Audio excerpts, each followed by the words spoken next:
It's safe to say that most people know the basic story of surfing and how it went from a pastime unknown outside of Hawaii into the global phenomenon that it is today. About 100 years ago, it was unknown outside of Polynesia. Then Duka Hanamoku popularized it, and then next thing you know, there was surf rock music and surf movies and clothing brands for surfers and surf contests, and now it's a $4 billion industry. You can find surfers in the Great Lakes and the Antarctic and even in these enormous waves off the coast of Portugal. But there's a key piece of the story that is often overlooked. While it is well documented that Duka Hanamoku showed the world what surfing looks like, I argue that it was the Waikiki Beach Boys that taught the world how to surf, and they did it one visitor at a time. The original Waikiki Beach Boys played an integral part in spreading surfing around the globe for over a century, and the amazing thing is, the Beach Boys are still here. You can learn how to surf in the same waters in the exact same way that the first foreign-born surfers learned over 100 years ago. Let me tell you the story of the Waikiki Beach Boys.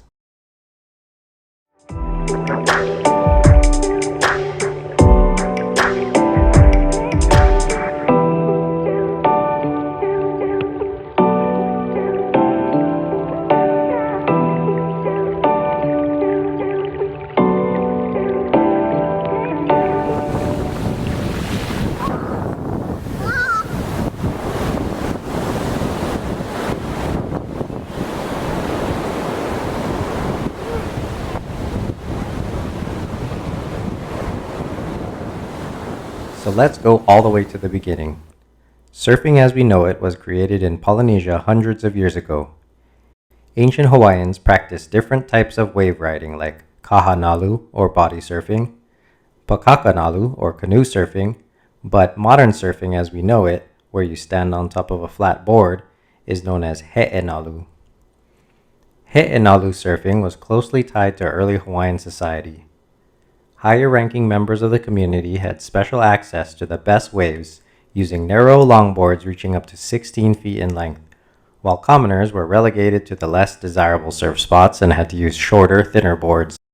Surfing was an important part of Hawaiian culture and society for hundreds of years, and competitions were used to settle disputes or used as a way to gain status. But that was until Captain Cook showed up in the 1770s, and Christian missionaries came soon afterwards. They viewed a lot of Hawaiian customs as vulgar and uncivilized, and since surfing was practiced in the nude, surfing was taboo.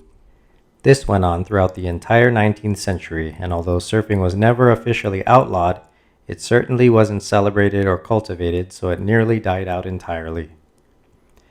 This negative attitude towards surfing went on all the way until the early 20th century. But in 1907, a former promoter from Chicago named Alexander Hume Ford arrived in Hawaii with a mission to revive the royal sport of surf riding. He noticed that access to Waikiki waters was being cut off, so he signed a lease on a small plot of land alongside the Moana Hotel, which is now the Moana Surf Rider, and established the Outrigger Canoe Club. This club helped revive the Hawaiian sport of surfing, but suffered from a major flaw. It was made up entirely of white men. There was a small group of Hawaiian men who decided to open up another canoe club called Huinalu, and a friendly rivalry between both these clubs revitalized the once dying sports of canoe racing and surfing. One of the founding members of Huinalu was Duka Hanamoku. He was a world-class swimmer, and he earned a spot to compete in the 1912 Stockholm Olympic Games, where he won a gold and silver medal in swimming. He quickly became an international celebrity and traveled the globe giving swimming demonstrations. He took his surfboard with him and decided to use this as an opportunity to take surfing around the globe, showing the world He'enalu Hawaiian surfing for the very first time. Back in Waikiki, the canoe clubs developed into prestigious social organizations. Canoe racing and canoe surfing were reserved for ancient Hawaiian high society, and that high level of social status was carried over when the early canoe clubs were formed. Being a member of the Outrigger Canoe Club was a status symbol, and only the most well-connected people in Honolulu were invited to join. Their clubhouse was next door to the Moana Hotel, so being taken out into the water as a guest of this club carried its own level of prestige, and only wealthy visitors could experience it. In contrast, Huinalu was made up of working-class Hawaiian men, and they didn't have a fancy clubhouse. They met beneath a hau tree in the hotel courtyard. They quickly learned that taking tourists out into the water, teaching them how to surf, and helping them experience the exhilaration of riding a wave was a quick way to make money and offered an opportunity to network. And thus the Waikiki Beach Boys were born. The first captain of Huinalu, a part Hawaiian man named Edward Duty Miller, negotiated with the Moana Hotel to allow him his own concession stand, where he could offer canoe rides and offer surf lessons. He would also demonstrate spearfishing and was a gifted musician, and his band even performed at the hotel during the evenings. If there is one person who could be named as the father of Beach Boy culture, Duty Miller was him. Miller's stand quickly became a fixture on the Waikiki beach, and the demand required him to hire some of the Huinalu members to help out. And this first group of Beach Boys was known as the Moana Bathhouse Gang. The Beach Boys used the surfing lessons as an easy way to make a little money, meet girls, and get invited to hotel parties. Keep in mind, this was the Gilded Era, which was a particularly debaucherous time. Tourists during this time were the type of people that F. Scott Fitzgerald wrote about in The Great Gatsby. Very rich, more interested in parties and making friends than much else. These first-generation Waikiki Beach Boys quickly learned that being charismatic and showing aloha led to more relationships and more parties, and eventually more income. But Duty Miller also made sure to keep these guys in line. He made sure they were clean-cut, clean-shaven, wearing matching uniforms, and had a strict code of conduct. No gambling, fighting, or drinking was allowed while they were on duty, and they certainly couldn't get too touchy with female guests. But after their work shift, let's just say that romancing wealthy American women wasn't uncommon for a beach boy during this time.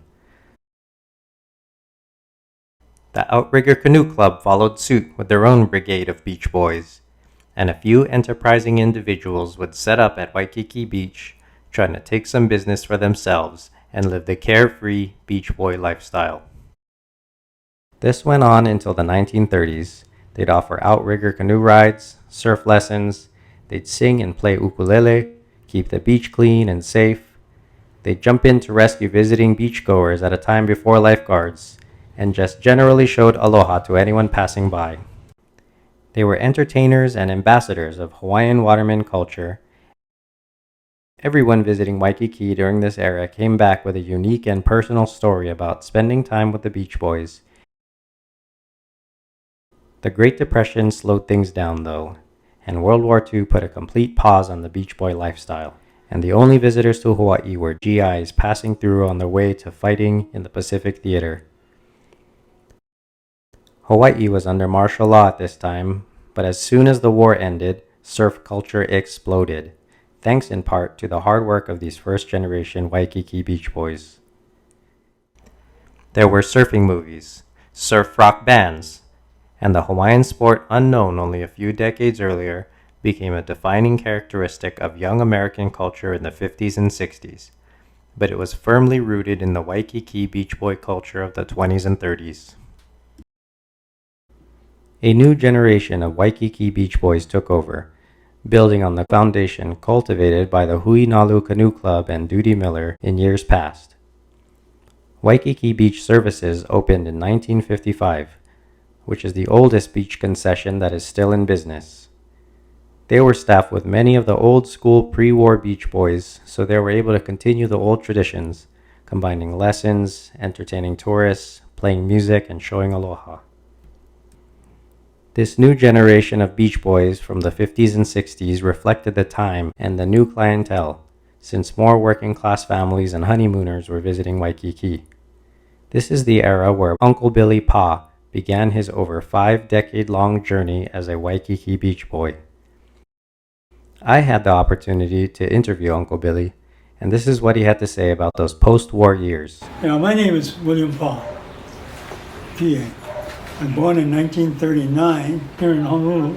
I graduated from Roosevelt in 57.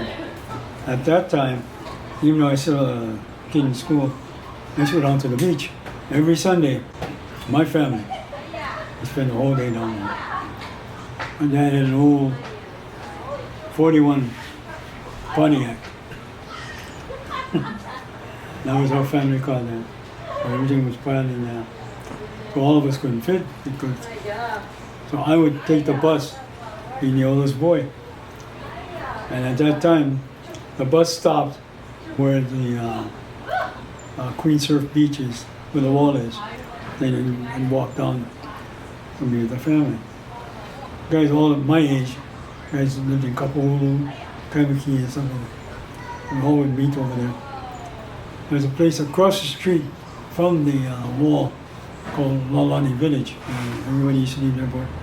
You left your board there with the understanding that that was a community board. Anybody came down, they could use it, which was fine. It was fine with us.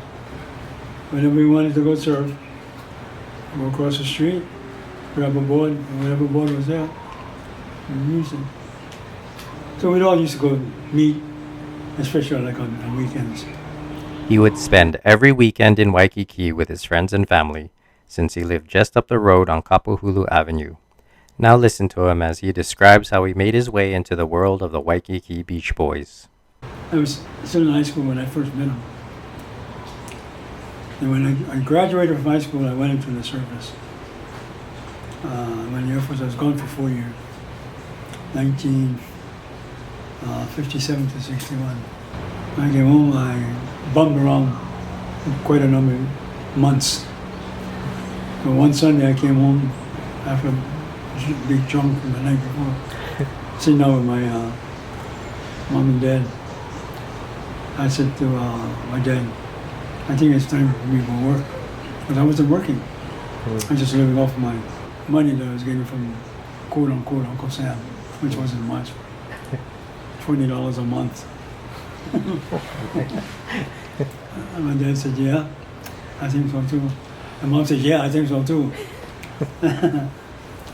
And dad asked me, you know where to go? I said, yeah. You know who to see? Yeah. And my dad worked at Hawaiian Electric. So that Monday I went down and go down for an interview. I took that job. I was with Hawaiian Electric for almost 33 years before I finally retired.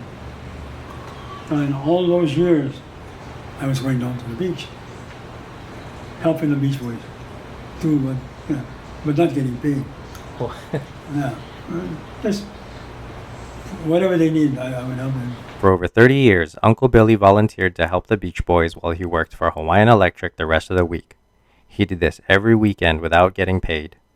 But after he retired, he decided that the 3-decade-long internship had come to an end, and he told his wife that he will finally become an official Beach Boy. I go down in the morning, help set up, move the canoe, get everything all set up. I can get paid. The ones I set up, come to the house. The day after I retire, I'm going to go down to the beach, and I'm going to get paid for what I used to do for free. I'm getting legal now. Now, you have to have a surf instructor's card or canoe paddlers back in the 50s and 60s. You didn't have to have that. In the meantime, I've been training for it. Because we had to have lifeguard training, CPR and all that. Altogether, he spent over 5 decades working in Waikiki, and Uncle Billy made sure to teach the next generation all of the things he had learned from the Beach Boys he apprenticed under. I visited Waikiki Beach Services, where Uncle Billy used to work, and I saw what they have managed to preserve. When I started working here was when I really started to understand the culture that they used to have. When I go and eat at Duke's Waikiki, like I'm seeing a bunch of pictures of the Beach Boys of the past, and I recognize a lot of the people up on those walls, you know. Those are people that maybe just stopped working here or still work here today. I knew of the Beach Boys as a group of men who made their mark on the beach, uphold Hawaii to a standard and to make it acceptable. Anyone from anywhere can come and be a part of our culture, our love, our aloha, and that's still being carried on to this day. When they have the canoe races here, there's a lot of action. And I was part of that when I was a younger girl too, and I was 12 years old. But it's funny to see different generation coming up. It's pretty interesting. All the Beach Boys work hard in the sun, doing their jobs, setting up for all these guests, you know, and a lot of times what keeps them going is the appreciation as well that they're shown. Because I watch them and oh boy, they work hard.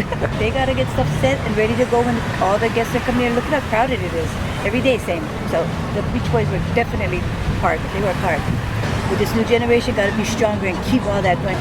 We want people to forget your worries, love each other, and love the land. Once you come here, all of those problems vanish. Waikiki Beach Services has a concession stand on the beach where they offer canoe rides and surf lessons, just like the original Moana Bathhouse Boys did 100 years ago. But they also have their own shop inside the Royal Hawaiian Hotel that sells art and other goods designed and created by the employees of the company. Similar to the way the original Beach Boys use it as a launching pad to fame and success, the owners of Waikiki Beach Services offer a venue to show off their talents and reach a global audience. We have an artist that works with us, and his work is in the store. A couple of Beach Boy artists, as a matter of fact. Our manager of the store, she does a little bit of her culture thing around with the pictures and the sceneries of Hawaii. And even with, you know, our swimmer, we have an artist, a young artist. Her swimmer is beautiful. Uncle Billy served as a conduit, connecting the first generation of Beach Boys to the people who have the honor of serving as a Beach Boy and Beach Girl in 2023. They passed on to me what they thought I should know about being a Beach Boy. And I tried to pass some of that on to some of the younger guys, and some of the guys are really appreciative. I definitely see it as a responsibility, but more so as like an honor and a blessing. I want to continue on their values. Telling people, hey, come hang out with me. Come, let's just get to know each other and become friends. I have so much pride in what I do. I love what I do. I'm actually one of the first female surf instructors for our company. Uncle Billy and dozens of other Beach Boys before and after him are best known for the personal relationships they built with visitors from around the globe. Uncle Billy is all around. I mean, he does his job and he goes. Uncle Billy is a trooper, man. He's solid. And a lot of his friends and family from, you know, below him are working here or have worked here. So it's kind of like a family thing as well. So Eventually, I got to where people would ask me about some of the old timers. I said, oh yeah, he's not here anymore, or you know, he passed on. I have some people come down and ask about me, and they're going to say, oh yeah, he's gone. But these young boys that are working now for the company that I work, they're good. They're really good workers. Not only setting up umbrellas, chairs and stuff, but from what I understand now, in the 4 months that I've been gone, a lot of them have gotten their license for teaching. Uncle Billy is definitely a major staple here, yep, definitely. And we miss him here at work, but he comes and visits us still. Yeah. It's a century-old tradition and a distinct Waikiki tradition. It's much more than a simple surf lesson and canoe ride. So next time you're in Waikiki, walk up to one of these stands, strike up a conversation, and see where it takes you. So there you have it. The story of the Beach Boys is a very important one. It's something that shouldn't be forgotten, and I think that it's in danger of being forgotten, mainly because the Beach Boy culture of the 20s and 30s was co-opted and repackaged as Southern California beach culture of the 50s and 60s. And that ended up being a major part of American culture. The energy of 1920s and 1930s Waikiki was really the foundation of all of that. There are a couple things I'd like to point out. First of all, the Outrigger Canoe Club and Huinalu Canoe Club are still around. They're still racing. They're still prestigious social organizations with a lot of very high-ranking, important members of the Honolulu community. As far as the Outrigger Canoe Club is concerned, I don't want to give an unfair impression. I know earlier in the video I said that it had exclusively white men as its membership. It wasn't officially segregated. I don't want you to think that they were a segregated organization. They never were. And they weren't exclusively a white male organization for very long. A lot of Huinalu members ended up moving over to the Outrigger Canoe Club and vice versa. They were trade members. I guess that's how you keep things competitive. A lot of Hawaiian men ended up joining the Outrigger Canoe Club, including Duka Hanamoku. For a while, he was a member of the Outrigger Canoe Club. And while we're on the topic of the Outrigger Canoe Club, Duke's Bar in the Outrigger Hotel, I would say that is the spiritual successor of that Outrigger Canoe Club house. There's tons of pictures of previous Outrigger Canoe Club and Huinalu members. There are a lot of Beach Boy pictures on the wall. And there's one picture I'd really like to point out. There's a photo of Uncle Billy on a pillar right near the bar on the Diamond Head side. It's right there facing the ocean. You can look at the picture of Uncle Billy, and right behind it is the ocean. So that's where you can find him. There might be a few more pictures in there in group photos. I'll leave those for you to find. But yeah, if you're looking for Uncle Billy, he's right there. And one last thing, I actually knew very little about the topic while I was researching this, but after meeting with Uncle Billy and after interviewing the modern day Beach Boys at Waikiki Beach Services, I can sense their enthusiasm for what they were doing. It was much more than just some customer service job. You could really sense that they were, taking great pride in upholding this tradition.